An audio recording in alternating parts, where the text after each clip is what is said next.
जय सिया राम। इस अंक में जनकपुरी की सुंदरता का उल्लेख है। बनई न बरनत नगर निकाई, जहाँ जाई मन तहीं लुभाई।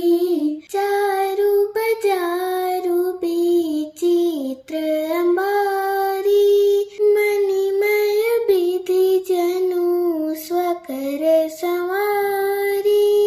नगर की सुंदरता का वर्णन करते नहीं बनता, मन जहाँ जाता है वहीं लुभा जाता है। सुंदर बाजार है, मणियों से बने हुए विचित्र छज्जे हैं, मानो ब्रह्मा ने उन्हें अपने हाथों से बनाया है। धनिक बनिक बर धन दस समाना, बैठे सकल वस्तु लय नाना। चौहट सुंदर गली सुहाई, संतत रही सुगंध सिंचाई।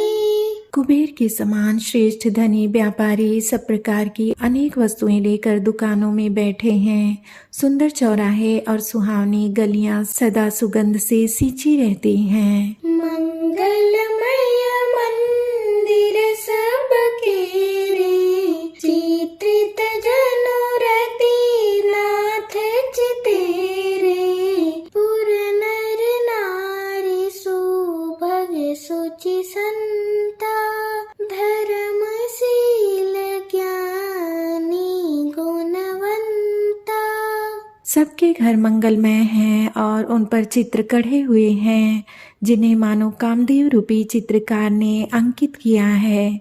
नगर के सभी स्त्री पुरुष सुंदर, पवित्र, साधु स्वभाव वाले, धर्मात्मा, ज्ञानी और गुणवान हैं। अति अनूप जहाँ जनक निवासु, मिथ कहीं विबुध विलोकी बिलासु।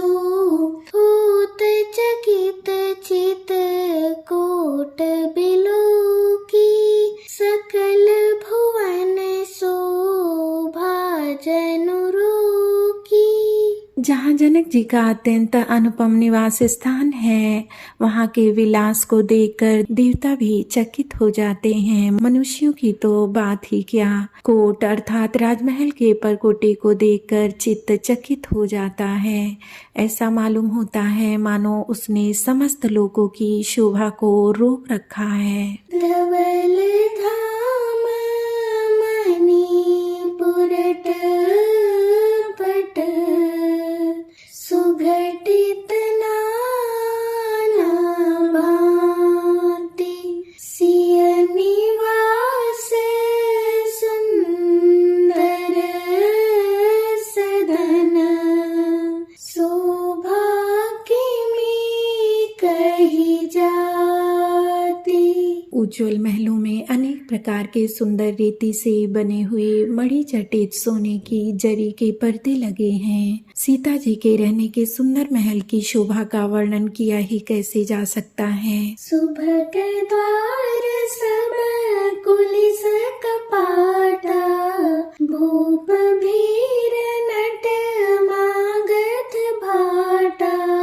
बनी विशाल बाजी गजसाला, हय गय रथ संकुल सब काला।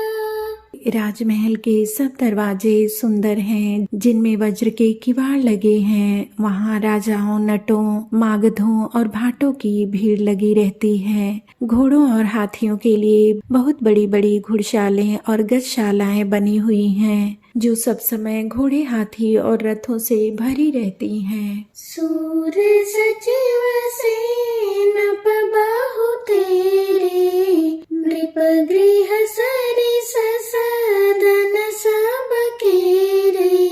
पुर बाहिर सर सरित समीपा, उतरी जहाँ तहाँ विपुल महीपा।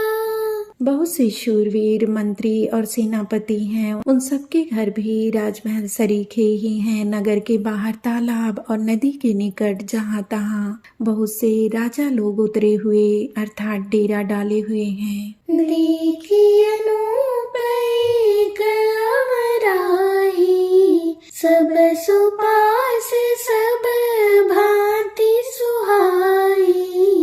कौशिक कहे मोर मनु माना, यहाँ रहिए रघुबीर सुजाना।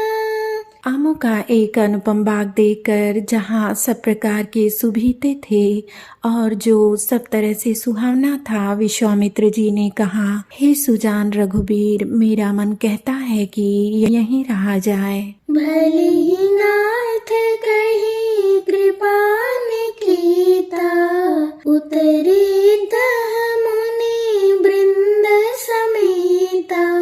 विश्वामित्र महामुनि आए, समाचार मिथिलापति पाए। कृपा के धाम श्री राम जी बहुत अच्छा स्वामिन कहकर वही मुनियों के समूह के साथ ठहर गए। मिथिलापति जनक जी ने जब यह समाचार पाया कि महामुनि विश्वामित्र आए हैं, संग सचिव सुचि भूरि भट, भूसुर बर गुर ज्ञाति। चले मिलन मुनि नायक ही, मुदित राउ एहि भांति।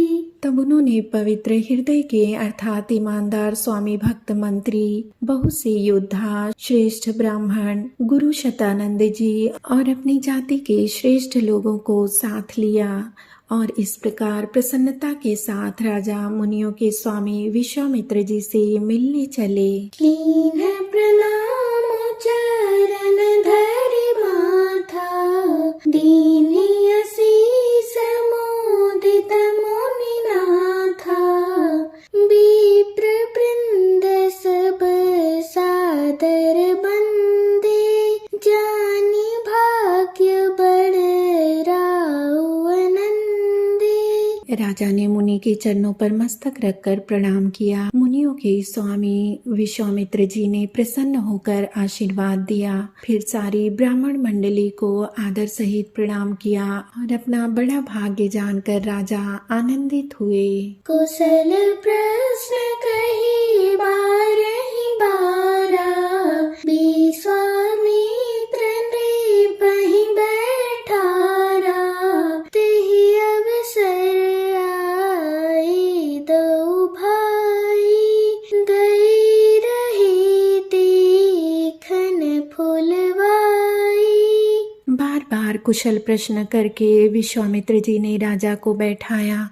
उसी समय दोनों भाई आ पहुँचे जो फुलवाड़ी देखने गए थे। श्याम गौर मृदु बयस किशोरा, लोचन सुखद विश्वजित चोरा।